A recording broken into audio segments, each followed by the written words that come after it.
I'll always be with you.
The only place you should be on a Sunday night is for another episode of That's Wild.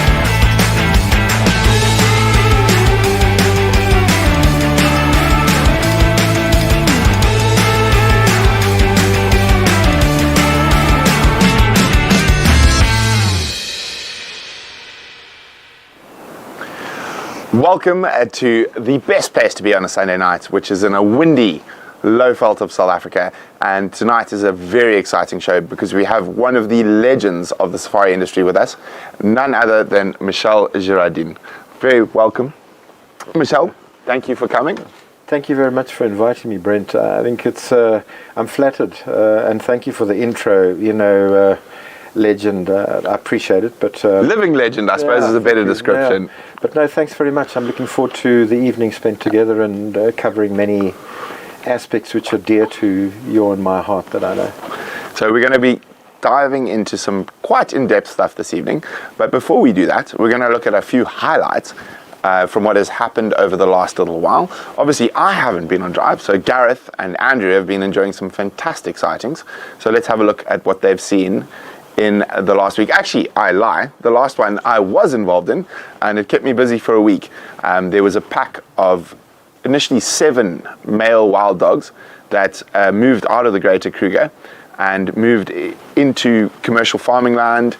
They actually ate 2 cows. They ran through eating black impalas and chasing eland and sable on farms through fences, and they were threatened verbally many times. I've actually heard the threats to them, and the first time they were actually found, there were 7 farmers firing shotguns over their heads, and that actually made them incredibly difficult to dart. Normally we don't have a problem darting wild dogs, but after 4 days of trying to dart them, we actually had to call in Jerry, bring in a helicopter, and we had to dart all of them from a helicopter. So they're 5 dispersal males. They actually come from the Klaseri, Baluli, Thorny Bush area, and there were 7 males initially. They're basically just looking for girlfriends. Yeah. And Fair enough.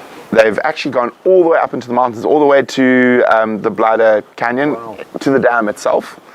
and then came back and then ran through all the commercial farming land. And obviously they've been persecuted for quite some time.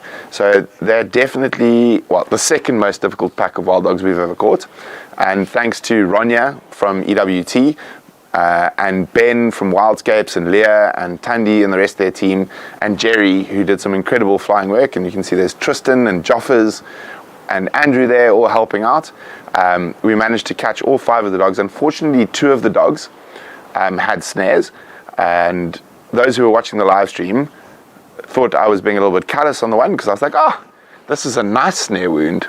So the snare had gone under the armpits and over the shoulder. It had cut through flesh, but it hadn't cut into any major muscle groups.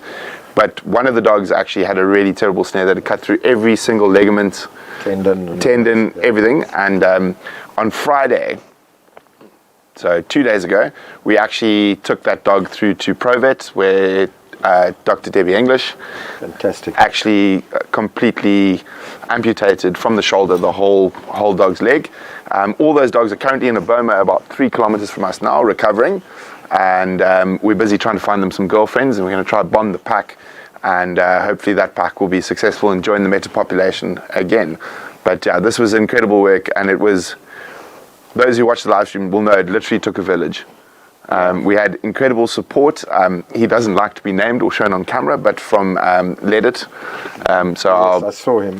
So he doesn't like to be named and shown on camera, but we had incredible support from the Limpopo government, from certain farm owners. There's a lot of names we can't say. But incredible work by Ronya, who was filling in for Grant, because Grant was at a conference in Cape Town. Ronya, well done. Ronya had to deal with all the different farmers, and there was some very, very, very nasty phone calls she had to field, especially after the dogs ate 2 prime Brahman calves. She did a hell of a job. Thankfully all 5 of those dogs are now safely in a boma. Fantastic. Kudos to you all, as you said, the village. But kudos to Painted Dog and everything for leading the way in terms of these initiatives. But it's interesting, the human conflict with protected areas is often the basis, like you were talking about, the farming community, loss of valuable calves, others potential wildlife that is being well, see, I don't believe they're wildlife. If you're farming them, they're the same as a cow, whether an eland or a sable or an impala. I hear you. If they're in a paddock, for sure, they're the same as a cow. Sure, I hear but you. We are going to get into this in a bit more depth, but we're going to have a look at a few more highlights. So who was this? Gareth, I think.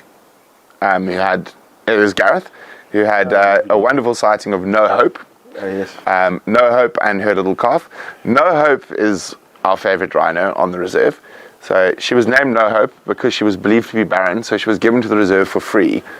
And since she has been given to the reserve, I think this is her 3rd or 4th calf for a barren rhino. Fantastic.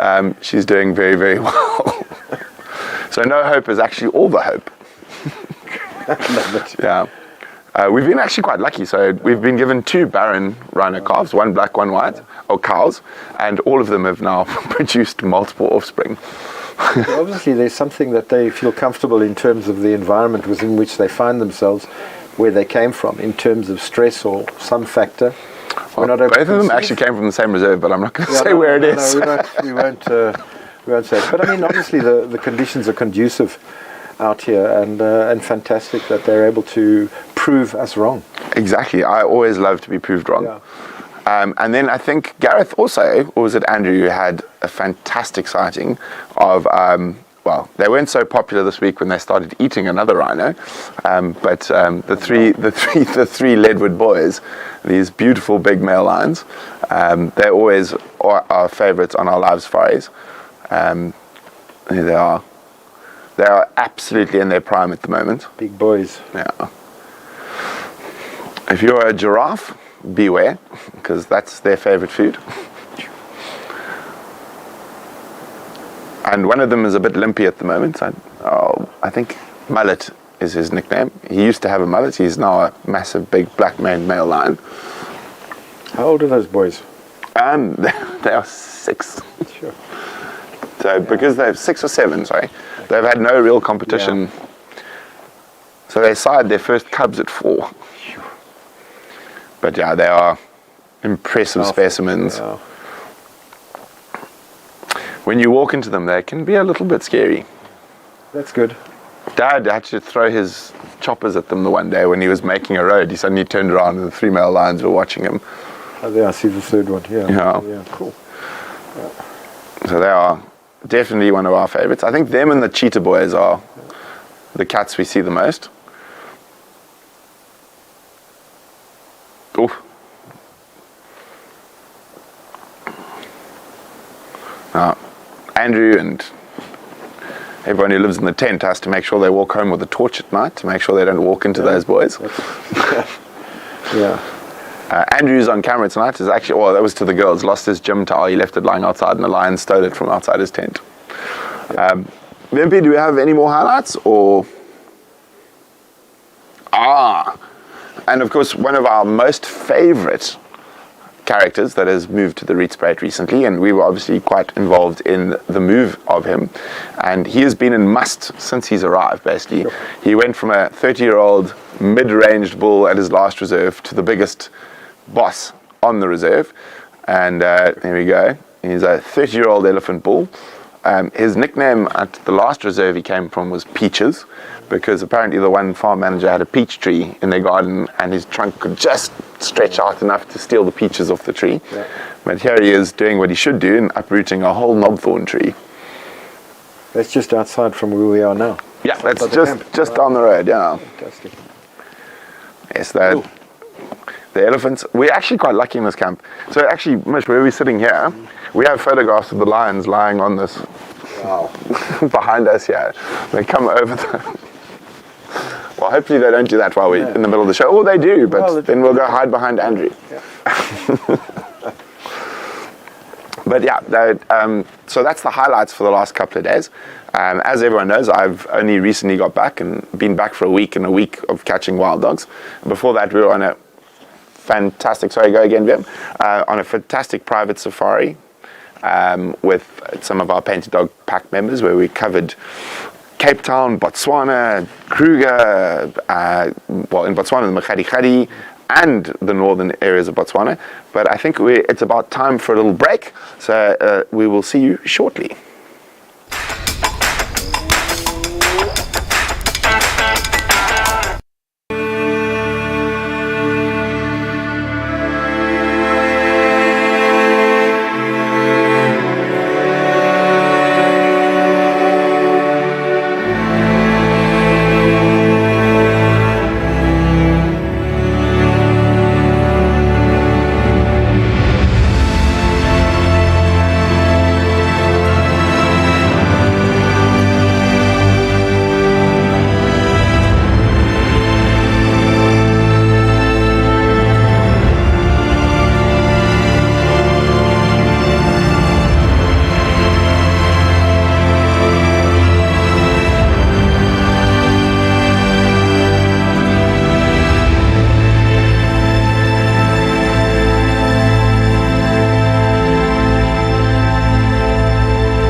Welcome back, everyone. And now we're into the meat of the show. So what I'm going to do is ask Michel to introduce himself properly and explain a little bit about himself and where he comes from and what he's done. Okay. Well, again, thanks, Brent, for inviting me, Brent and the team. I've been following with interest over the years how Painted Dog has evolved. And I think you can all be immensely proud. As a person who looks on as an elderly person, or as a lion that is possibly reaching the end of his cycle and is going to hand over to the younger males, it's been fantastic to see. So kudos to you and your team. Known you a long time, from the time when your mum and dad were founder directors, owners of Conservation Corporation, and those heady days of the development of Pinder. and remember them well, and you and your buddy Dylan growing up. So we've known it for a long time. But sort of my history, I worked it out now, it's just on 39 years that I've been involved in the ecotourism industry, and I'll define ecotourism in a way that it's become a buzzword, I think. But going back to the early 1980s when I started, I finished university, had grown up in the bush relatively close to Kruger. I spoke Tsonga, and I thought, I'm going to go. You're one of the few people who can actually speak fluent Tsonga. A lot of us pretend. Yeah. Thank you. No, I'm fluent. And the idea in those heady days when I finished my time at UCT, I thought, I'll go into the bush, apply to be a guide, work for 2 years, take some photographs and write a book. 39 years later, I'm still taking photographs when I can. I'm still writing, but no book yet. But it'll come, even if it's only for my two daughters, Claudine and Kyra. But I've been privileged to share in the evolution and the development of this industry. And very proud to say, in those early days, in the early 80s, there were 3 lodges, basically, Sabi, Londolozi, and Mala Mala. Yep. And I'll be eternally grateful for Mike Rattray, and because they were the guys that started it, the Mala Mala guys.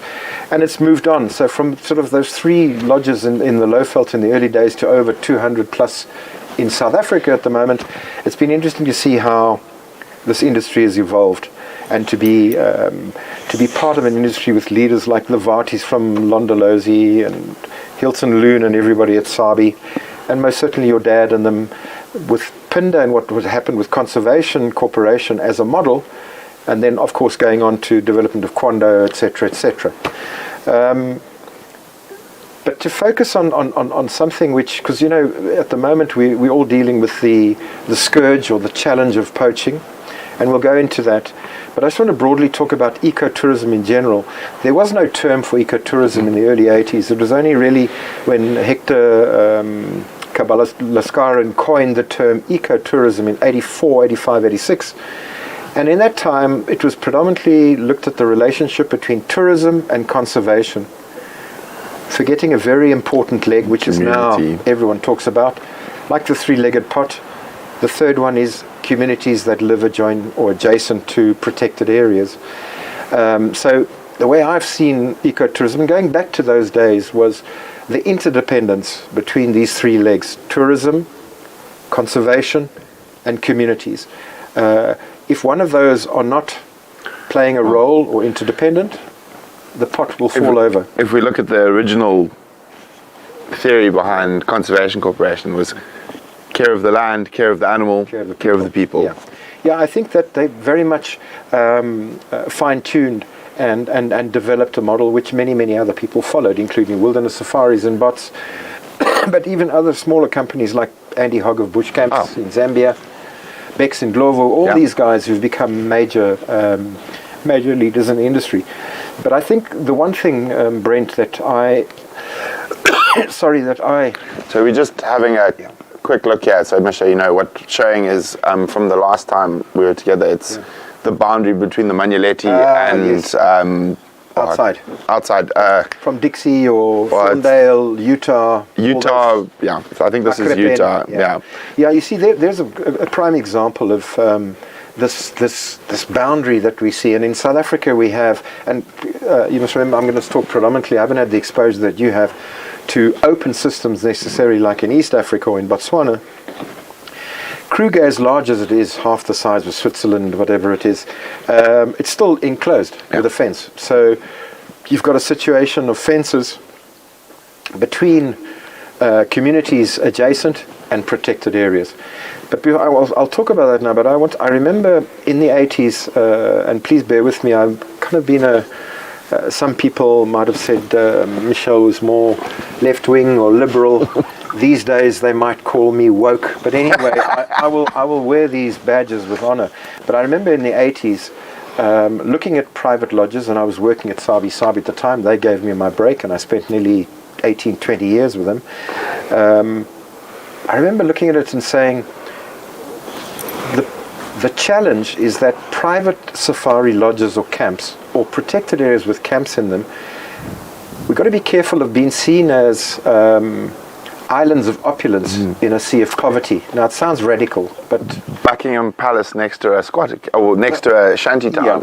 So, but that islands of opulence in a sea of poverty, and I think I was determined from an early time at Sabi. I was fortunate enough after 9 months, obviously wasn't good enough guide, and they offered me the managership of one of the lodges, which I'm very sad about, because the only way of progress in those days was to take a promotion. And from an ego point of view, or from a career point of view, and also I moved from 250 rand a month to 450, so there was a biggie in terms of moving on. But I remember saying, okay, what can we do? What are the ideas? And my main focus, and it's always been all my life really in this industry, is what I call human capital development. In other words, is the development of skills and capacity amongst staff. And it had a very heavy focus on some of the local staff, the Tsonga speaking or the Sepedi speaking staff. And proud to say that Sabi, was nowadays it's commonplace. Thank God for that, or thank goodness. Sorry, guys. Thank goodness that everybody gets a relatively equal opportunity.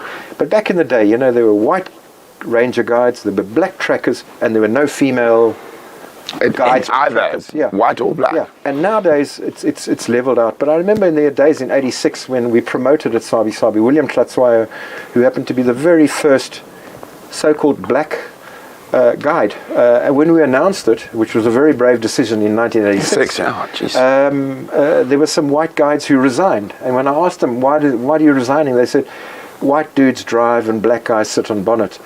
I said, there's the door. Yeah, believe me, Brent, you know me well enough. But the point is that I remember in the 80s, one day this will be in a normal situation. We were living in the time of apartheid and that. But so the focus on human capital development as one of the means of looking at a rapprochement, or looking at the beneficiation of adjacent communities to the existence of protected areas, is critically important. If I prattle on, please tell me. But but it is Sunday, and most people prattle on in the morning in places of worship. But the thing is that, Brent, I think this existence of protected areas, and we all say we need to get the buy-in or the support. Most certainly, and as again, Conservation Corporation with your dad and Alan Bernstein and Dave Varty, and people like Colin Bell, and they developed it and pushed it, accelerated it along. And it wasn't only employing people, paying tax, which is very real, those are tangible benefits for the economy at large, was to also look at other means, and the other means was the development of human capital. Number one, supply chain, very much so. And there's an organisation called Fair Trade and Tourism that I've been involved in. It's their 20th anniversary this year, so congrats, Lisa Scriven and everybody in Fair Trade. Well done, guys. But we're looking at exactly that, the procurement processes or supporting local businesses. And it's not only a vegetable garden, because many places say, okay, we're going to support local communities and help them develop a vegetable garden to supply, which is great. I'm not knocking it, but many... I'm going to knock it just now. So but you know what, Brent? Many of these people, where they live, don't have access to running water for themselves, or arable land, or whatever. It's just so yes, I'm not knocking it, guys. Those out there, it's a small start, but they're greater things. I mean, there is a looking at utilizing small business owners in terms of construction, 100%. In terms of repair and maintenance, in terms of vehicle rubbish collection. There's endless. So, guys, we're going to go on about this very shortly, but we are going to go through to another break quickly, but stay tuned, because there is a lot of interesting stuff coming up in a few minutes.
Welcome back. Now, as I said, we've got so much stuff to talk about. We might even go overtime tonight because I think Mish and I have. I think we can sit here for the next 5 hours. Yeah.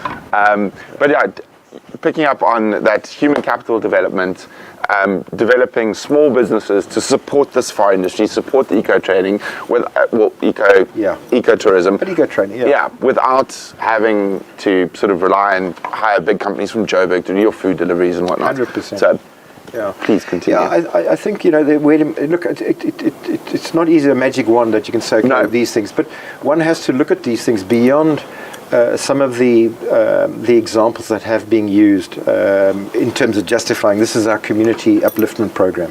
The development of creches, those things, that they're very, very tangible and important. The computer rooms in the outside of the Sabi Sands that are empty. Yeah, no, sadly. No electricity. Yeah. So, computers from 1998. Yeah. So, but it's got the lodge's name blasted all over the side, so the guests drive past and say, oh, look, this is what you're doing, but what are you actually doing? Yeah, look, I think, and I'm going to give an example of a place where, a lodge where I worked at, and very, very dear to my heart, owned by very good friends of mine, Yuri and Pippa Mulman.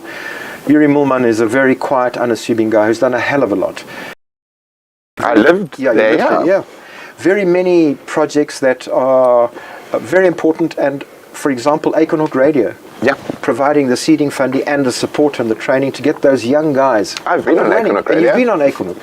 And, so there are many ideas that looking out, and not necessarily always to come from the lodge perspective into community to say, this is what we're going to do for you, is actually engaging community, saying, well, what would you need? Yeah. And putting in perspective, because we can't be government as well. Government's got a lot to answer for, and they've got to provide basic services, but including the communities about what they need, ideas, because suddenly there might be a gemstone in the rough that you don't know, and by pursuing that development or that supporting that initiative, not only just throwing money at it, possibly using a network. You use networks extensively around the world to support Grant Beverley and the EWT and various others, Michelle Henley from Elephants Alive.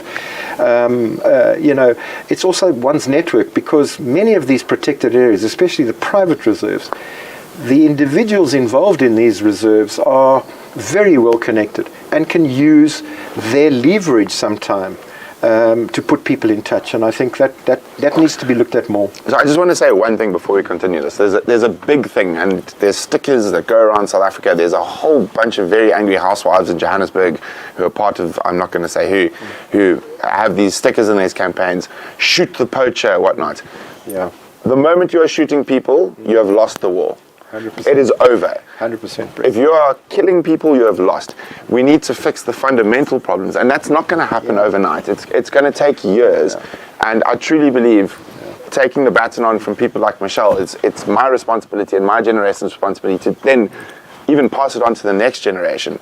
We need to fix the fundamental problems. We need to make sure these communities that are bordering on the wildlife are truly benefiting. And I'm not talking about money, it's education and developing businesses and whatnot and support in that. So if you see a sticker saying shoot a poacher, take it off someone's car, because it is a bad idea. If you are killing people, 100%. you have lost the war. And I get very angry about that one. Brett, I can see your passion, and it's interesting you mentioned that, because I was going to go that way in some sense that, again, as I say, the challenge or the scourge of poaching. We've all been exposed to horrific scenes of, especially rhinos, but a plethora of others, impala, leopard. Lions at the moment, the lion bone poisoning that's happening in Kruger and Zimbabwe and Mozambique at the moment. I want to, just before, I want to pay tribute to people like Canine and all the guys who, as we speak tonight, are out there in this wind, combating poaching, and want to mention one particular person who gave his sacrifice. The supreme thing was Anton and Zemba in the Timbavati. So I'm not, those guys are an integral part, but you cannot solve, as you said, this challenge merely by one facet. There's no silver bullet. No. They do great work, and a lot of money is thrown towards it. There's an organization we know of, the Greater Environmental Protection Foundation, GCEF, doing amazing work led by the very capable Sharon Hausman, who we both know very well personally. What they're doing in the whole Greater Kruger, and working closely with the Kruger Park authorities, government and municipal and Mpumalanga and Limpopo, and doing amazing work, and are well worth support. And guys, if you're interested, www.gekpf.com. And if you guys struggle with that, you can always just email info@paintedDog, and we will send you on the right way. So anyway, so you've got these organizations, and so there's that I call it the military response, where and the guys, as I said tonight, which is needed. Then there's the education, and I put education in inverted commas again, because I think education is also like a top-down thing. I prefer using the word mentor. When you ask me what must you refer to me, I said I like the word mentor. Is that creating awareness amongst local communities, and there are reserves that are doing great work on a constant basis, getting young kids from primary school to high school into the reserves, exposing them, because many of the communities, ironically, that live adjacent to the have never been on a game drive. Their only exposure to an elephant before going on a game drive like that is when an elephant breaks out and possibly eats their one crop of staple food, maize, for the year. You can imagine why should I protect those things? So that education and awareness. There's amazing stuff. I'm involved in the Manyeleti at the moment, which I think is we're going to talk delve into. But before we delve into the Manyeleti, we're going to go quickly to another break.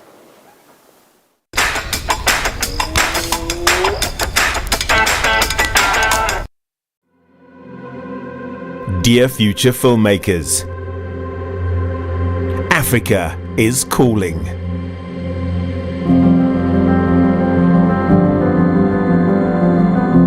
It's time to reawaken your wild.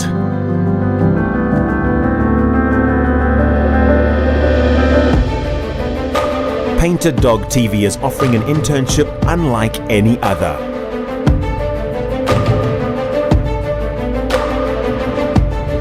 Join our pack and see the world through a whole new lens.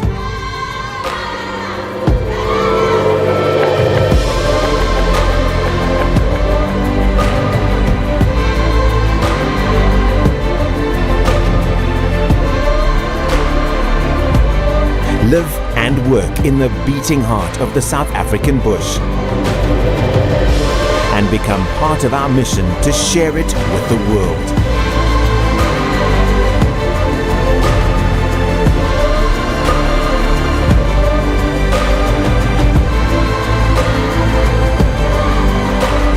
For the love of wildlife.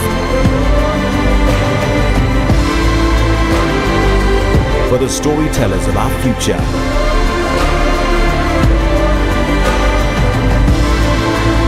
Painted Dog TV internships.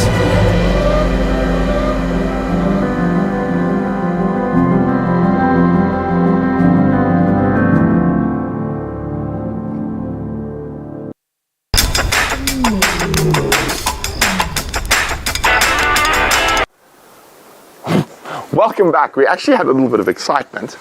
Unfortunately, there's a wall here, but literally just behind me, I went to relieve myself behind the wall, and I met a rhino bull. Comparing notes. He might pop onto Criticam. If he does pop onto Criticam, then we'll switch across to Criticam. But we're going to talk about the Manyeleti.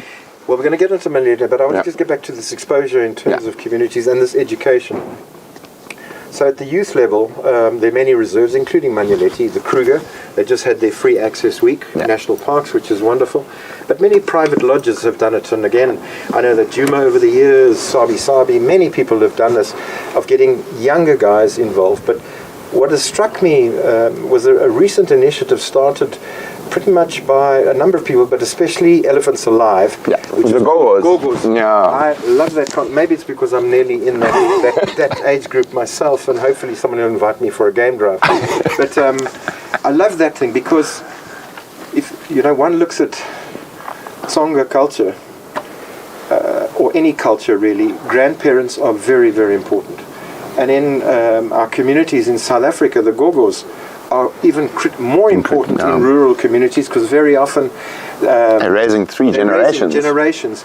and they're sitting around the fire or sitting around the table and talking to the kids. So by exposing gogos, and there are other people, there's a group in Huntington that are also looking to develop the same thing, which I'm really excited, next to Shores Gate and Sabi Sand. I'm excited about that, and in fact we're looking at developing it in Manyeleti as well. Because those guys, they come from a generation, many of them, who lived through the latter years of apartheid, number one, and never were exposed, and now they're going on game drives and safaris, and you just see the sheer joy in one hand, but also the apprehension apprehension is not the right word. Fear, almost. Well, yeah, fear, but also the excitement of being included. He's back. I can hear him munching. The rhino. Sorry. Anyway, so yeah, that's the, so it we look at the response of the on the ground. How long is the cable on that camera, Andrew? I'm going to cause havoc for you now. VM, how long is the cable on this one? It's pretty long. Okay. Sorry, guys. This is the joy about being live. Andrew, unclip. We're going to see if we can show you the rhino. Can someone bring me a torch, please, from inside?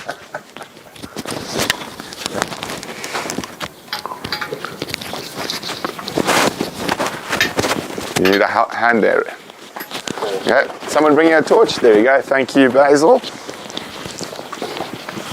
He's just making so much noise right here. Yeah. Okay, Andrew, you just need to get to me. Yeah. And then you'll be able to see. So you can see we're not lying. There is our resident rhino bull. That's so cool. He's just had a mud wallow somewhere. Can you get there, Andrew? Yeah.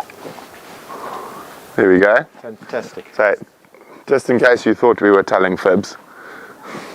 There you go. He's about to go stand on VM's critter cam. VM, the last time was the lions that broke your camera. I think tonight's going to be a rhino. Oh, the elephants also broke it, VM's telling me in my ear. There is a great big grey bottom. Have you got, Andrew, another meter? Just wait before you move. We've got Yana and Basil cable bashing behind Andrew currently. That is actually a technical term, cable bashing. There's people who have jobs to... Cable basher. Okay, let's come this side. Just come away from the wall. And then that should help you... Whoop. Sorry, I'm causing lots of trouble here. So can you get around the corner here? Yeah. There we go. And then we don't have to shine on the wall. How's that? Is that better? That's better, yeah. There's a rhino bum. Now, this is what happens when you're alive from the middle of the African bush and you're trying to have a serious chat about conservation, but you get interrupted by a chubby unicorn. And obviously you can see he's been dehorned quite recently. He's about to kick over one of VM's cameras. It's so great to see, because we're talking about, the challenges and things of rhino poaching, and here you suddenly enter stage left.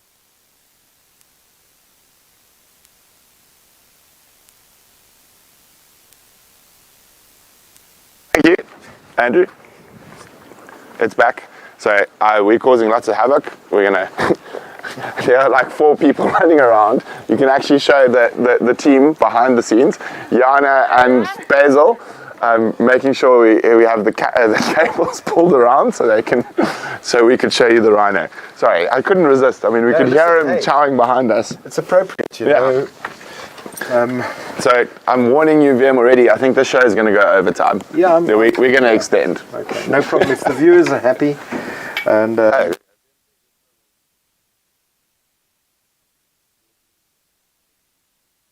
of painted dog and that, and I think you guys are remaining, and that's why we do very often. Why we do what we do in this fantastic industry is because of you guys and the support, and many of you have been fortunate to come to Africa. It's coming even closer now. Anyway, where were we? We were Manyeleti. Manyeleti. Okay. So actually, just before we go into Manyeleti, I want to tell everyone a little interesting story about the Manyeleti. So everyone knows about the Kruger. And during apartheid days, Kruger was for white people, and the Manyeleti was the black man's Kruger, to a degree. Yeah. I think you know a bit more about it. Yeah. But yeah, it was... Yeah, look at it, without too much of a history lesson, and I'd need my good friend Yuri Milman, who is so often such a wealth of information. But during apartheid, you had all these different so-called independent countries, the TBVC, Transkei, Bophuthatswana, Ciskei Venda. You had self-governing, and all of them had a structure which was duplicated from white South Africa in terms of education departments, police, conservation, and tourism. And Gazankulu, which happened to be the Shangaan or Tsonga homeland, they had the Manyeleti. The irony is that everybody could go and visit Manyeleti, black or white or whoever, sorry to use the terms, and I don't think anybody really realized the value of the Manyeleti, of the potential of the Manyeleti into the future. Yeah. Because between you, to the southeast, you've got the Sabi Sand, world famous. To the north, you've got the Timbavati, and then beyond that, Baludi. And a little snippet of fact, which is one of my favorites, and I've spent quite a lot of time in the Manyeleti, we were discussing earlier, that the Manyeleti has the highest buffalo in the whole of Greater Kruger numbers. It's all to do with those lovely Timbavati Gabbro plains. It's got amazing rolling Thermida grass. In certain parts of Manyeleti, you think you're in the Masai Mara. Interesting, you say, you're right, and that mosaic of open areas. If people have been to in Kruger, the Satara area, you've got these amazing mosaic of these short grass areas, which are there's buffalo, as you mentioned, white rhino, lots of lions, but also lots of sightings of cheetah and painted dog, den sites, etc. So Manyeleti, there's this piece of land between these hugely high-profile, valuable lands, famous, world famous. And what is interesting is that the Manyeleti, it's been quite a long road, but there has been a successful land claim lodged. Not for people to go back into the Manyeleti where they were moved out historically, but to have a share, to benefit from. And again, we kicked off with this whole thing about beneficiation. Here's a prime example: the land will be handed back in very soon. CPA has been set up, Community Property Association. There are other models or examples. For example, Makuleke in the north of Kruger, which is one of the first in Malamala. Well, Malamala recently. Okay. No. So I'm looking forward to Manyeleti becoming quite a shining light, as it were, with the original owners running it, a management authority, who that might be, and then public-private partnerships with private organizations, including black-owned lodge businesses, etc. And if any of you want to book a safari in the Manyeleti, please email travel@paintedDog.tv, and we might even get to see Mish on Game Drive while we're visiting the Manyeleti on safari. No problem. I will do that complimentary, free of charge. Oh no, we're going to charge a lot for you, Mish. Yeah. So the Manyeleti, it's an interesting reserve, and owned by the community, and there's potential to work because it's also on a major tourism route. We all know tourism. Makuleke is great, and we all love it. It's difficult to get there, but here the Sabi Sand's well known. Hoedspruit, people fly in. So Manyeleti will work. It's a 40-minute drive from the airport. 100%. And you're in the Manyeleti. 100%. And you've got great products there, very diverse. Oh, there's wonderful lodges. There's Pungwe, there's Tinswalo, there's Honey Guide. Yeah. And then there's also the option for the people who want to camp or go themselves, go to main camp. Go to main camp, and guys can do it. And they can self-drive on certain roads. Yeah. But I think it's the story of Manyeleti which has really piqued my interest over the years about, again, going back to the beneficiation and looking at the benefits being extended or shared more tangibly with communities outside. So all these things we've spoken of will ultimately lead to, going back to the focus of the rhino who rudely or appropriately interrupted us, talking about the challenges at the moment of rhino poaching, which has devastated rhino populations in many places. I was trying to ID it. It's a bit too indescript and grey for me to ID. Yeah, no, me too. By the way, I'm wearing pink tonight, and Dr. Pete Rogers was one of your first visitors. Yes. Pete, this is for you. I know you're not watching, but Pete... Pete watches. Pete, pink is the new khaki, because Dr. Rogers wouldn't be seen. Well, I missed the memo.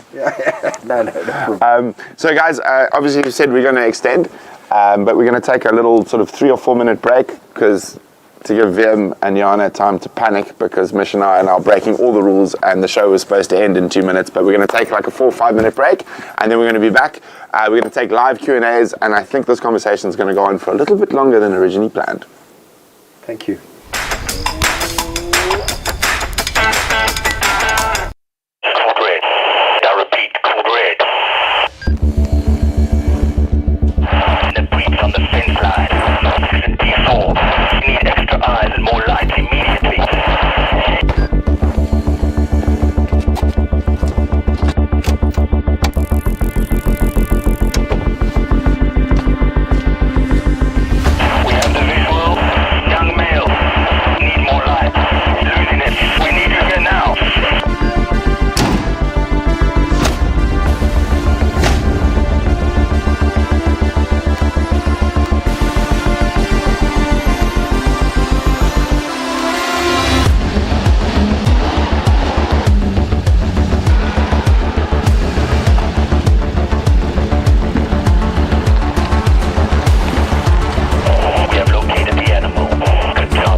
Very spoilt here on the Rietsbreek Reserve.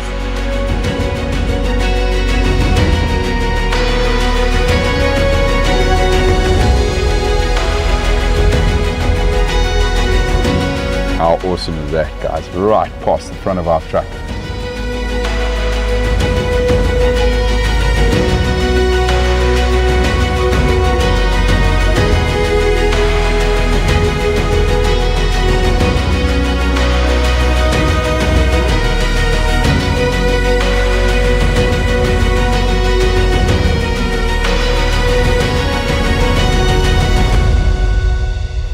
Look at that, everybody. They are just unreal.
Okay, so everything has gone out of the window because Mish and I have lots to talk about. But before we get into it again, we need to do your photos and videos. Vim, are you ready for that? Our first photo for today is from Jennifer Harding, and it's a polyphemus moth. A pair of polyphemus giant silk moths have taken up residence in our shed in New York. They have a wingspan of over 15 centimeters. So a polyphemus moth is an emperor moth or an owl moth, and they are one of the most widespread moth species in the world. But those are absolutely beautiful. Thank you so much, Jennifer. We really love getting pictures from your wildlife. Wherever you are in the world, remember, just download the Painted Dog TV app. I know we're having a little bit of issues. We think we've sorted them out. And if you download the app, go on to your photos and videos, and you might get your photo shown on That's Wild. The next is from Marix, a close encounter of a different kind, taken in Kruger National Park. I love the patterns in nature. So that is a very interesting one. So when you see a wound and on a zebra, most people always assume it's a lion. And this time, Marix, it is a lion.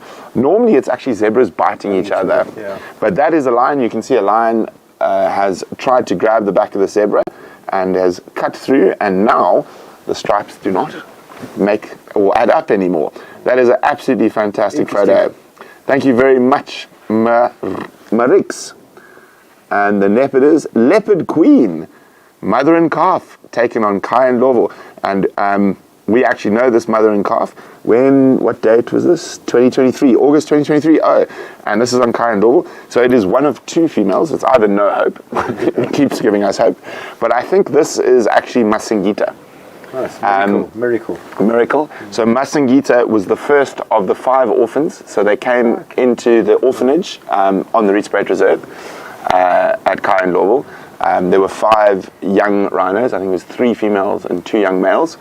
Their mothers had been poached in Kruger and in Timvati and whatnot, and they were brought in as little rhinos, raised up to 3-4 years old, then released into the reserve. And she was the first of the orphans to give birth. There's now a second orphan who's also given birth. So the orphans are now living wild in the reserve behind us. The boy we saw just behind us might even be the dad. Sure. So thank you very much, Leopard Queen, who is staying at Kai and Lovo, which is part of the Rietspraat. Julie. I think you met Julie McInnes. Yes. Yeah. Julie came and spent quite a lot of time out here, and this is from her trip to Ngorongoro Crater in 2019, and she had a wonderful shot of a fish eagle watching the river closely below. Fish eagles are always funny for me, because if you speak to people from North America, they're much smaller, but they look very similar to a bald eagle. And I always make this mistake. It's called conspecific evolution, where animals evolve to certain, even though they're not related, specific sort of traits and stuff across the world. Which is amazing. Liz Wolf, and this was at Nzumbi Lodge in the Kaseri, so not too far from us. Nzumba, sorry. Nzumba. Yep. And it's a little hippo kiss. It looks like a love. It is a heart. It looks like that thing, a little heart. So another great shot from Liz, and that is all our photos from you guys this week. And of course, as I said, if you want to get your photos featured on That's Wild, pop it onto the app. If you are having trouble with the app, we have been speaking in depth with our app developers. If you're struggling to get through and you can't upload your photo onto the app, you can just pop them onto an email to info@painteddog.tv. Okay, Mish, where were we? We're talking about the potential and the development of Magnaletti as another model. I just want to come back to modeling quickly, because when your dad and Dave and Alan Bernstein, amongst others, Howard Geach, etc., were developing the Conscorp model, as we called it in the early 90s. That model, the Pinder model, care for the wildlife, care for the land, and care for the people, was very much avant-garde at the time, and people referred to it often as the model. And I've always been of the opinion that I don't think there is one model that you can just transplant, because predating, or at about the same time, as the Conscorp model was the campfire in Zimbabwe, where also similar, which from an ecotourism stroke hunting point of view, the beneficiation of communities with revenues from hunting or from concessions, and also the availability of meat. But again, it was on a scale you couldn't take the campfire model and just apply it elsewhere in South Africa or Africa in general. So one's got to look at different models in terms of appropriateness for particular areas, because it can't work. Because, for example, this massive, amazing flagship national park, the Kruger, or the Greater Kruger as we know it, have 1.5 million to 2 million people adjacent to it. Right, now, for viewers out there, that's a lot of people. Now, obviously, there are job opportunities that have been created. Not everybody can get a job. Since COVID, we've seen huge further impact from job loss or lack of economic opportunities. So the thing people didn't realize, so everyone, COVID, people lost their jobs. The real impact of COVID is happening now. Yeah. So it's there were small to medium-sized businesses that were running laundries, running taxis or whatnot, that got shut down during COVID and haven't had the support from government or private sector to get going again. Yeah. And the point I wanted to make about this, a prime example that I remember, I think from the 1990s, when culling of elephant and hippo and buffalo still occurred in Kruger, people said, well, benefits to local communities, what about the products or the meat from those particular things? There was a research done by people in the Kruger who said, if we had just to apply that principle to all the people living outside in the park, it would be less than 1 kilo of meat per person per year. I actually had a conversation with someone about this recently. So that is, I'm not saying you can't look at provision of meat in a sustainable way. No. Not at all. I agree with it, but you can't just say, well, take that and give it out. So I'm kind of going around in circles about tangible beneficiation or tangible benefits. There are many levels. Shareholders and businesses is obviously the top. Employment opportunities. On the employment side, they say that one job within the private lodge industry or in the Kruger at large supports another 10 dependents. Yeah. So, and in certain cases, even up to, in my experience, 30 dependents. So there's a hell of a lot of pressure on these protected areas. But going forward, we've got to continually look at opportunities for tangible benefits to flow through to the adjoining communities. Because after all, the success of going forward and the challenges of poaching, specifically of larger megafauna like elephants and rhino, we have the rhino story, is you've got to have the support. So we've discussed the anti-poaching guys, great job. We've looked at education or exposure to kids and the gogos. There's the small business development. And there's another interesting one about rhino, where we were talking at the sort of the major peak of rhino poaching, in the 2015, 2016. Again, my good friend Yuri, we were chatting one day and we were trying to say, you're faced with quite a radical poaching. They're well equipped, they're professional, dare I say it. They are professional. We've got to do something. And Yuri was talking about, we said, what about if a protected area like the Sabi Sand, where they would have X number of rhino, you go to the 17 immediately adjoining communities, to the traditional leadership and the ward councillors and say, we're going to give you these rhino, not physically. Yeah, we're going to sign over the ownership. To you, and we, as the private lodges who benefit by showing our guests rhino, we're going to pay you a rental amount for each rhino. Now, it was radical at the time. I think it's a great idea. Great idea that every new calf that was born, there would be additional rental. Yeah. But if a rhino died in suspicious circumstances, we're going to cut back our rent. And this was an idea, and it was bandied about, and it's something, these are the types of things. I still think it might be possible.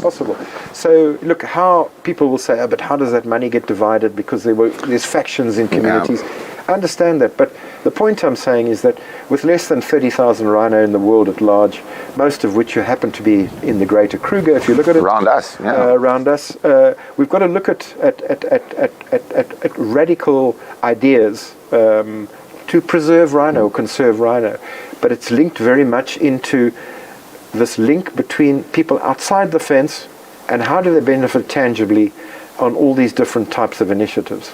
Now, going a little bit more small scale from that, which is something I'm very passionate about, and I know you are, and that's why you are the safari mentor. I've been incredibly lucky to work with some of the most incredibly talented bushmen in the world, and I can name a few. Glass Maramani, who's the head tracker at Singita Lebombo. Now, these are guys who cannot write a traditional guiding exam. They will eat, you can take, I'm not going to say any names, the top guide at the top lodge. I can name 20 Shangangas from a bush knowledge point of view who will eat us all for breakfast. 100%. And from a guest experience point of view. However, they can't physically take the exam to get their level 3, their whatnot, their... Look, I think, Brent, firstly, when you talk about bushmen, guys, we're not talking about the sand, we're talking about people who work in the bush. Who happen to be men. And ladies, actually, some fantastic ladies, But it's an interesting point because, again, on the human capital side, it's been a passion of mine. You've known it, many people have known me about the development of guides, not necessarily the hard skills. The untraditional development. And, the application, it's called interpreting and conducting of a guided nature experience, if you want to look at the Cath CETA, our official government department that deals with it. Interesting point about having to become, to pass an exam, and I think that South Africa and FOGASA, I'll pay tribute to FOGASA, who have been, was established... I'm just going to smile and nod. Was established in '89, and Sabi and myself, I was privileged to be one of the founder members. In terms of putting in standards and these sort of... Which there had to be, because it was a bit of a wild west. It was a wild west. But the point I want to make is that FOGASA paid tribute to them and the various training providers that have run amazing businesses over the last 30 years. But I'm going to throw a spanner in this week. I don't believe, and I apologize to everyone, I know I'm going to get shit for this. I don't believe that FOGASA and the training providers have moved along with the times. They haven't developed. They've got stuck in a way, and I think in the world we live in now, with the access to information and stuff, and the opportunity to uplift and whatnot, I truly believe that they've got stuck in their way and that they're not moving with the times and really grasping what they could be. 100%, I agree with you, but I'm going to qualify my answer, Brent, is that but they're exciting times, led by FOGASA. There's a team of people, including myself, in the guiding fraternity that have been working with national department. Now, I don't want to always talk about government. But it's important. If government is not included, 100%. You cannot get things done now. So for many years, we've carried on, and you've got these qualifications as a nature guide, but it's never been recognized as an occupation at government level. Now, that is happening at this very moment. Which is incredibly exciting. Nature guide, culture guide, adventure guide, and also led by FOGASA, pushing for tracker to be recognized, because trackers have never formally been recognized. Number one. Most important person, as an ex-guide, I can talk all the nonsense, give the guests the best time, but my tracker is the one who finds them the leopards. So we're moving to, over the next year, things are changing, that it'll be recognized as an occupation. So aspects such as, and the employers in the industry are going to raise their eyebrows at this, you're going to be able to develop things like minimum wage levels, which are critical in any industry. So this is happening, which I'm excited about. Getting back to the writing of exams, Brenty, one of the little strings to my bow, besides helping to manage lodges, and that is to assist people to become legal. Most of them happen to be black guys, but many white guys who battle. I mean, I remember when I was at university, I'd get all nervous when I wrote an exam and I didn't finish. So it happens to the best of us, Me too. Well, the best of us. Anyway, and I had an example of a guy, his name is Foster Matabula. He'd been working at Tintswalo in the Manyaleti for about 15 years. He was a tracker, but he couldn't get his next step. His FOGASA level 1, Cath CETA level 2. And they asked me to do an RPL, recognition of prior learning. I knew Foster. I went to go and greet him, and I said, we're going to do this assessment. And there are some forms of administration for Cat Sita, and I said, fill this in for me, just name and that. And he was writing very slowly. And I said, Fozzie, you can't read and write, but he said, no. I said, but can you sign your name? He said, yes. I said, okay, I'll fill in your answers of your name, just your name and name, not the test. And then you can sign. And then I said, tell me about your experience. Your life. He said, Michel, mina, ikurile lega klasiri. I grew up in the Klasiri. My father worked for Erwin Leibniz, who was one of the former wardens of Klasiri, for 18 years. And that's where I learned. I had 4 or 5 years formal schooling. Tugged at my heart, really, because 10, 11 when he's out of school. The benefit that I've had. Anyway, I said, okay, Fozzie, let's go and let's do the practical assessment. We did an oral interview. I questioned him orally on all the things. And we went on the drive, and he said, Michel, he'd done some drives before, because he's got his PDP and he's got his driver's license, but things happen in the bush. Sometimes Fozzie, come take out these guests. And we leave, and he said, what must I talk to you about? I said, you just be normal like a guest. And he did all the orientation, what to bring, the do's and don'ts, allergies, all those things. Drove out, and the very first Gwari bush, as most guides, talk about the Gwari, yes, Gwari bush. I literally beat a guide who gives me a Gwari bush toothbrush, I'll hit with a stick. Or says McDonald's. Yeah, that's the two pet peeves. Anyway, and we stop at the Magic Gwari, and he says, Michel, this Magic Gwari, and he battles through the Eucalyptus divinorum. For those of you, that's the botanical name.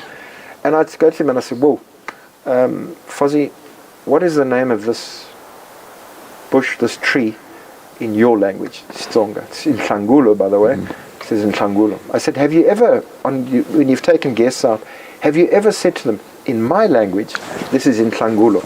He said to me, Michel, you know, I've never had a guest who speaks Shangaan. So I answered him, how many guests have you had that speak Latin? Nobody in the world speaks Latin anymore. I'm not, guys, followers of the legal profession or medical, please don't shoot me down. But what me going, I said, listen, Fozzie, I declared him competent. He was competent and signed off, and he's now qualified. And I said to him, Foster, I want you to go and share, because you must learn the botanical names because they're important. I understand that. But why not share your Shangaan Tsonga name for them? About 3 months after that, I was at Tinswalo doing some work for Alistair and his team, and Foster came running up to me, and he said, Machangan, you know, my guests love me telling them about the name. I said, I hope you don't go tree by tree by tree of Shangaan, otherwise you wouldn't get past 100 meters. He said, no, they love it, because it's more him. It's personal. And also his wealth of experience as a tracker, like you speak of. They can put ears on us in terms of their knowledge, in terms of their anticipation, not just blindly following a track. Lee Guttridge and Kersey Lawrence, who are amazing Incredible. beings, we'll talk about the anticipation, reading of signs. Taking shortcuts. Yeah, putting yourselves in the shoes of the animal that you're following. So that's an example. So guide training, I think, is moving to a good space that is formally recognized by government, number one. Yeah. Number two, I think it is quite daunting from a financial cost point. It's huge. I mean, from when I started guiding, I'm just going to talk about trails guiding now. So to get my walking, I think I needed 50 hours.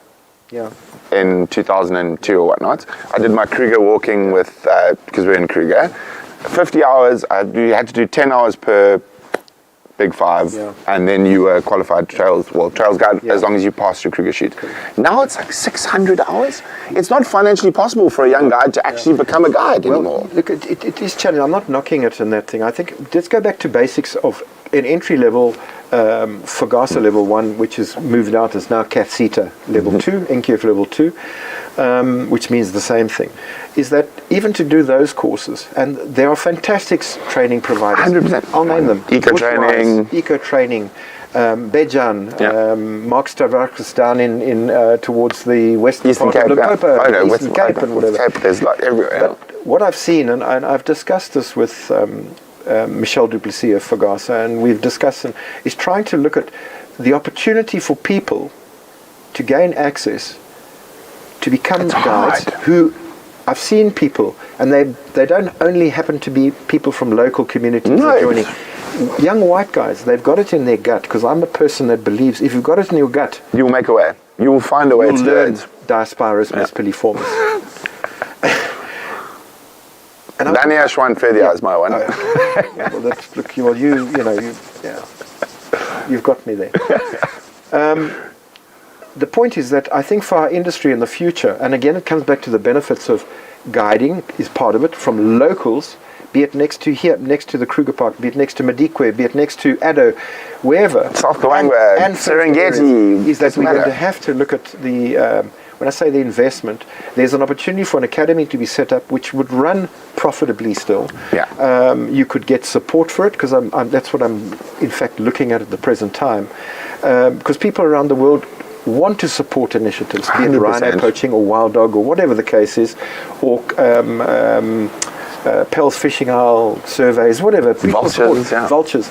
But investing on people in the human capital by creating more opportunities for people to gain access at an affordable level. And I'm not knocking any of the training providers. There's an opportunity there. There's, in my personal view, there's this wealth of knowledge. Yeah. That is untapped and not utilized. Correct. Right here. Yeah. 10, 20 kilometers from here. Guys have been looking after cows since they're big. They can track, they can do everything. But as I said, we are well over time. Sorry about and that. we're still going to carry on going over time, but we're just going to have a short 5-minute break. And then, so after we come back, we will be taking questions. So in 5 minutes, we will see you.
There's our GoPro.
Isn't this absolutely incredible? Right in front of our house is one of the great Kruger tuskers, Isolweni.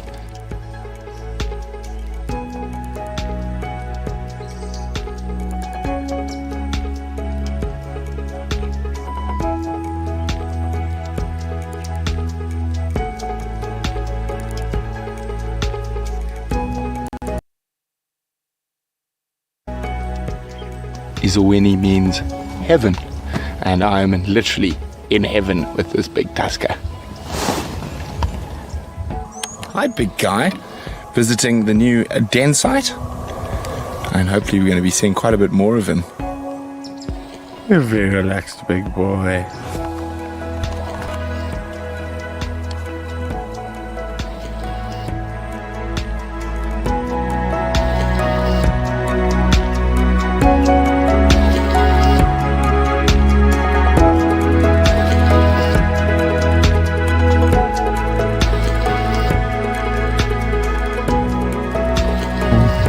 So absolutely incredible to have one of the greatest tuskers left in Africa on our doorstep, and I for one cannot wait to spend more time with Isolweni, the one from heaven.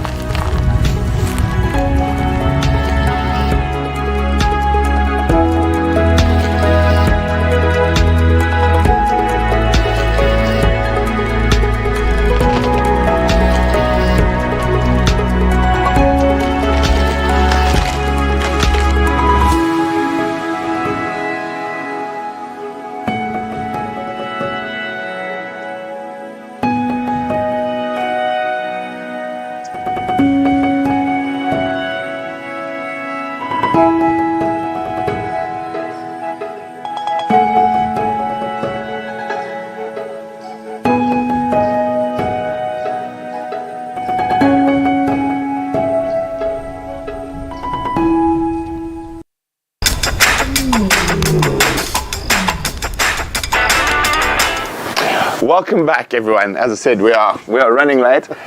We're normally a little bit earlier in this, but now is your chance to ask Mish some questions. And I think after this, we're definitely going to have to get Mish back for a follow-up, because I don't think we've covered a quarter of what we want to. And then a special hello to Kyra and Claudine. Thank you. My daughters. Thank you. Hi, guys. Okay, Ula would like to know, in your opinion, Brent and Mish, what should training providers change to keep up with the times? That's definitely on you, not me. Sure. As I mentioned, Ula, I think I do know you, Ula. Yes. She's been to Juma. Fantastic, Ula. Nice to get a question. A great question. I think, Ula, I did answer it as I was going along, maybe as you were typing. What can training providers? I think the big thing is the content is great, and these training providers do a superb job. I think the one of the reasons why we're looking at, with the National Department of Tourism, focusing on guiding, and with people like Michel from Fagasa and the training providers, is to ensure accessibility is from an affordability point of view is one thing, but also accessibility for everybody to be able to pursue their dreams, like I was able to all those years ago, and people like Brent. It's not necessary to change the subject matter, etc. The actual information you gather is amazing. Yeah. It's how to get that. So there's people who have that knowledge, but can't express it in a traditional written 100%, or exam format. I think, a lot of I see it very often in Botswana speaking or Shangaan speaking guides who battle, and they say, "Oh, I'm worried about my English accent." I say, well, if we've got guests from Italy or from Thailand or from Brazil, their English is also not their first language. I say to the guides, just relax. I've done a safari with guests who couldn't speak a word of English. We did hand signals for 4 days. People communicate, and I think one thing I can say, Ula, just to end off on your question, is that I think what is also being looked at is the assessment and the mentorship, because mentorship is very important, and that happens in the workplace. So the industry has also got to come into the party by offering people the opportunity to gain the practical experience in line with the training providers. So Deneen, Charles's mom, Says, do the safari lodges have the capacity to make enough of a difference to all these people next to Kruger, for example, or will they need to collaborate with NGOs, finance providers, and government? Again, it's my opinion, Janine. Obviously, the private lodges, or the lodges in general, safari lodges, national park as well, they cannot provide benefits to everybody. Yeah. That because also, I must just quickly add, it's it sounds like I'm possibly putting points across or pressure onto the private sector lodges. They do amazing job already, but the community's also got to come to the party in terms of a win-win situation, rather than just saying, oh, you will provide for me. Very difficult to say yes they can or they cannot, but it's just that we should be sharing a lot more information, I think, within the private sector or within government, the national parks and ourselves. Less silos, working together and see how we can help, not just handouts of money. Yeah. So I'm going to go a bit to old Kevin Leo-Smith, is obviously slightly important in my life. Yes. He always believes that to fix a lot of the community stuff, the private sector is incredibly important if you do it properly. So your staff, you train them to the best of their ability. Correct. And they will, to a degree, pass that knowledge on to their children and whatnot, and you're getting start their own business. Or start their own businesses. Yeah. And I know, so from a Botswana point of view, Dad was the first person in the whole of Botswana. The Botswana tourism industry was going on for many years. At Kondo, to have, I think there were 3 or 4 expats out of 120 staff. Fantastic. And the first ever black general manager. Fantastic. Who has now gone on to have a massively successful safari company in Kasane, him and his brother and whatnot. So Phil and Jonah Aaron, Bush Tracks. And Phil, this is quite an interesting one. This was in the early 90s. When Phil came and put his CV on Dad's desk, and there was a couple of people there, and he phoned, I'm not going to say which lodge or whatnot. No, he's one of those difficult ones. He asks too many questions. And my dad has always said, the more difficult, the more questions you ask, the more I want you, because at least you want to learn. And he said the most irritating, because when he was fixing a tractor, Phil's head was there. Yeah. When he was doing a spreadsheet, Phil's head was there. Yeah. Now Phil has gone on to be the first black general manager of a company, and then onto his own company, etc. So I think, and it's changed now. It is getting better. But obviously, in a lot of cases, the most difficult person is actually the person you want, because they actually want to learn, they're keen. And I think we're getting better, but I truly believe that there's a bit of a disconnect. Do you know, Brent, I think you mentioned something. That's why I say education, teaching, mentoring. Mentoring. There you go. And, I'm a great believer in this mentoring thing, so you can mentor people who are very inquisitive and etc. Yeah. Mentorship is one of the answers. So there's Ulla again. Yes. Should there be more of a focus on conservation in the guiding training? I think there is, to a degree, but that comes differently. So I'm going to say my little piece here. Sure. So particularly if you're trying to train people, by training people as guides, I think the conservation comes as an add-on. Yeah, I think also for somebody going into this industry, I want to clarify also for many people. I've interviewed many people over the years, and they want to work and they say, we love the bush. And I want to explore that more. And I say, look, what we're dealing with when you're guiding, I see there are four roles of a guide in this is my mantra, Brent. Number one, the guide is the leader, not the manager back at the camp or the owner. That guide is looking after those guests on a vehicle, on a walk. And they have to take decisions. Yeah, 9 hours a day. They are the leader, they're the security, they are the teacher, and they're the host. Those are the 4 things. And under that, so all of the conservation, what conservation means also, I think conservation can mean different things. And in Africa, we have a perspective that we look at involvement of communities very much so, more than anywhere else in the world, I would say, because conservation in the Northern Hemisphere is a lot more, I won't say mature, but developed, and you've got you can discuss democracy and mature democracy, etc., etc. So it's governance. It's not only about saving rhino. I'll share an interesting quick example. Yes. Quick example. When I was at university, I had a very good friend who happened to be black studying with me, and we were discussing something about conservation. And at that time, in the early 80s, elephant poaching was a challenge, and we were talking about saving elephants and to a degree rhino. Yemen was the big market for dagger handles at the time. And he just said to put up his hand, and he said, conservation, it's important to conserve these animals. He said, but I come from a rural community. Where we build a new residence, the most important decision, conservation for us, is where do we put our long drop toilet? Because we've got to make sure that that is not going to affect or taint our water supply. And that is conservation. And I've never forgotten that, Ula. Now, it's not to say rhino and conservation is not important, but we've got to look at the perspective and the definition to be much broader. 100%. So it's something I know a lot of you have heard me talk about. And sometimes I know I've been a bit harsh. Instead of focusing on a single species. Yes, you have to focus on the ecosystem, and in focusing on the ecosystem, all the species has benefits. So if you're protecting an impala, you're protecting an elephant, you're protecting a rhino. 100%. Sorry, here. Well, just a nice one from Becky to Kira and Claudine. You and your sister should be very proud. I'm 68 years old and live in the US and have learned so much from your father today. Thank you. Becky, thank you very, very much. Yeah, I'm very proud of my two bush girls. Thank you. Di Everett, how do organizations get together with the communities to educate them, or do they?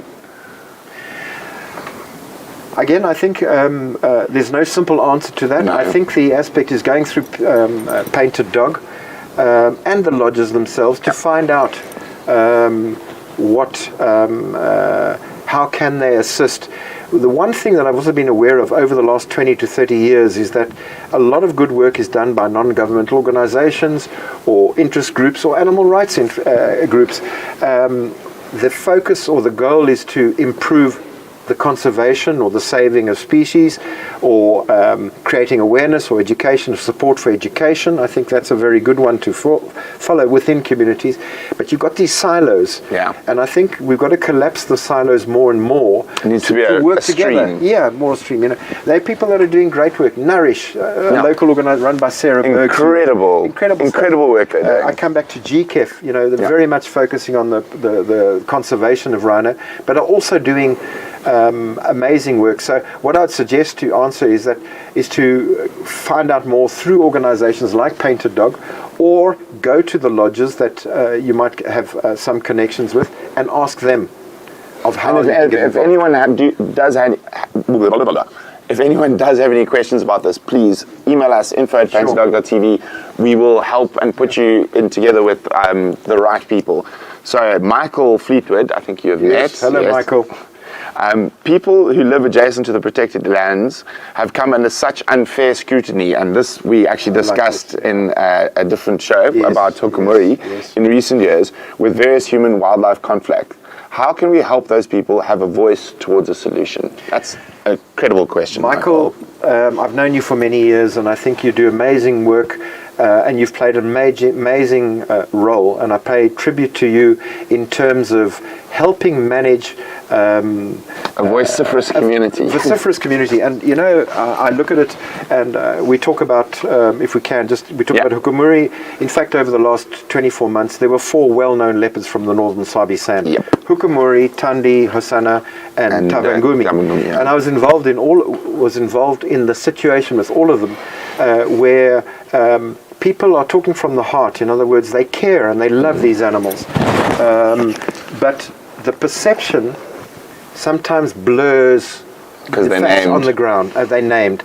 And I won't go into naming. I understand why we name them for geographical purposes and lineage. And Michael, you've played an amazing role in the genealogy of not only leopards, but hyenas, wild dog, cheetah, lion, everything. Michael is better at IDing leopards and hyenas than any of us who live out here. No. In fact, many people who are not sure, they take a photograph or a video of an animal. Send it to Michael. They say, we're not sure. And they send it off to Michael Fleetwood. So, Michael, I'm glad you came out to reach your dream in June this year in the Sabi Sand. And, Michael, we look forward to having you back. You do an amazing job. Thank you. Yes, and I generally don't engage on social media. A lot of you will know that. But not so long ago, I actually, on Michael's question, I might have lost my SH1T with someone. So there was a video of a community beating a dead leopard with a stick. Yes, no, I remember that. And it wasn't even from South Africa, it was from Zim. It was a 10-year-old video or 5-year-old video from Zimbabwe. Now, there's different cultural things that happen when a leopard kills a child or an animal kills something. And there was quite a well-known figure in the community who literally went and attacked sandparks and people and saying, how could this happen? This isn't happening in the South. And the road to hell is paved with good intention. Yes, yeah. And there are people working incredibly hard in the Manuleti, in sandparks. Yes, there are bad apples everywhere. But there are people working incredibly hard, and sometimes I understand why people do it. It's an emotional reaction to seeing a dead leopard and whatnot. But please, before you grab that keyboard, do some research. You actually can put hardworking people's jobs in jeopardy and actually take good eggs out by a random social media post that might go viral. There are people working really hard to try help and protect these animals, and social media has got incredible benefits, but it's also incredibly dangerous. Yeah. Now, Brent, I agree with you, and I think, I just want to say that, again, Michael, and also a colleague of yours, James Richard, do amazing stuff in this field. And you've helped us, and most certainly on the ground, ameliorate situations where tensions are high. I just echo what Brent says. It's easy to get on a keyboard and say something. And the one thing, about when we talk about communities, because by no means am I going to say I'm the voice for communities. We can get other people within communities. And I think we should. And this is just the beginning. It just comes to mind briefly about a small business idea. For example, at the moment, there's big debate about what is the population of elephants doing in the Greater Kruger. And you see people writing, there's too many elephants, there's too few elephants. And the elephants are damaging. Guys, I just want to put it once in it. Elephants are not damaging large trees. They are impacting on trees because that's what elephants do. My dad's favorite. It is not elephant damage, it's elephant activity. Exactly. I agree with Kev. But the point is, a very good colleague of mine who also has got extensive experience at Juma and that. Juma and myself helped establish... Rexy, yep. Rex in Taman. I had we actually have invited him to come to drives for us. We'll get him to come and do it. Anyway, Rex in Taman has set up a little habitat management business which focuses on the wrapping of trees to ameliorate the impact of elephants. He's done Pridelands recently. He's done Pridelands, he's done Sabi, he's done Lion Sands. In fact, shout out to Annalise Steyn, who's done amazing stuff down in Lion Sands. Yuri at Juma, all the lodges in the Anton at Pridelands. Salati. Now, Rexon has done close to 15,000 trees. Yeah. And we've done scientific reports because the management of Sabi Sand, management of Kruger, management of Baluli, etc., Sharon Hausman, they're all interested to see where it's going. Now, this is a small business opportunity where we saw the opportunity for somebody in the local community to develop their own business. And there's a small microcosmic, but a very important one, which addresses a conservation challenge. Yeah. Now, that's a whole different one. That's not for today. So, Claudine has sent us a message. Hi, Dad. I'm so proud of you. Thank you for sharing your knowledge. I'm impressed every time. I love you. Je t'aime, ma chérie. More than the sky, comme je dis toujours. Here we go. Michael says, thank you, Michelle. I appreciate that very much. Thank you for all you do on the ground. It just says, Michael... So Carol says, Michael, it just shows that it's not only us that appreciate what you guys do over there. So guys, and then Jennifer has actually got a wonderful thing, and I think it's such a good one to end on because we are running a little bit late and you've still got a long way to go home. But thank you very much for coming tonight. Through the gate. Yes. Jennifer Harding, sharing, partnership and mentorship. I love it, Jennifer. I think you've encapsulated it's a good way to sharing, partnership and mentorship. That's all encompassing in interdependence. I look at it, our life cycle. As a baby, we are dependent. When we're a teenager, and I remember Brent, as a youngster and as a teenager, you are... I was an angel. You are independent, and ultimately, when you get to an age, not as old as me, you become the understanding that life is about interdependence. Yeah. There's a very big difference. And I think you've put it there very well, Jennifer. And I'd like to thank you, Brenty. There's so many people around the world. I know your major viewers. Thank you for thank you very much, guys. People that I know, Kevin and Samantha, Kevin, you met you, met you and we had a photo together. Too many people to mention. Obviously, my dear girls, Claudine and Kyra, Tandi and Shaluva. And people who've mentored me, and there are too many to mention, but I want to especially mention Yuri Mulman and Sharon Hausman, who are dear friends and who are professionals and major contributors to this industry that I call home. And thank you very much. I look forward to the next time. Thanks so much, Rich. And a quick thank you to our incredible sponsors, Rogue, Lead Lenser, and Stanley, and Dunlop. So, because I get a lot of flat tires, I need really good tires. So Dunlop, who keeps us on the road. And of course to our Painted Dog TV team, Jana, Andrew, Virm, Maddie, and Basil, who have been running around tonight. And of course, the most important thank you is to you, our Painted Dog Pack members. Now remember, if you next time want to ask us questions and whatnot, you can become a Pack member for just $35 a month. That'll enable you to go on 4 game drives a week, where you can ask questions and be able to ask questions on That's Wild, and also any of our conservation experiences. Like on Monday, I think we live streamed on and off for nearly, Vim will tell me, I think we did 4 hours, 5 hours straight live streaming of catching wild dogs and helicopters and whatnot. So if you want to be involved and be able to speak to the vets and the experts and everything on the ground, unfortunately you do have to be a Pack member.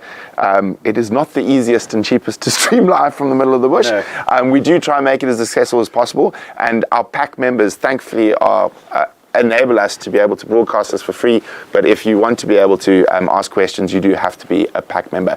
But from the whole Painted Dog TV Pack, a massive thank you to the Safari Mentors, Michelle, for coming. And I think this is going to be one of many. I think we might have to come to a live stream from the middle of nowhere with you at some point. I think you should come into the Manualetti. There we go. We'll set it up. And see it on the ground. Exactly. Yeah. So a big thank you to you, and it's time for us to love you and leave you. Good night. Cheers, guys.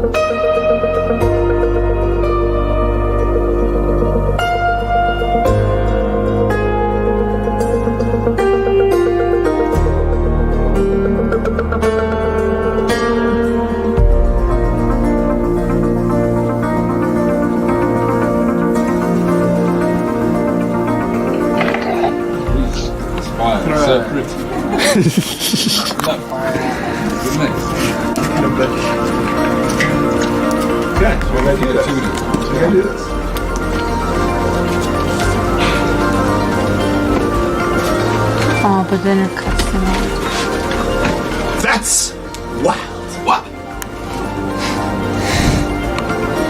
Oh, yep.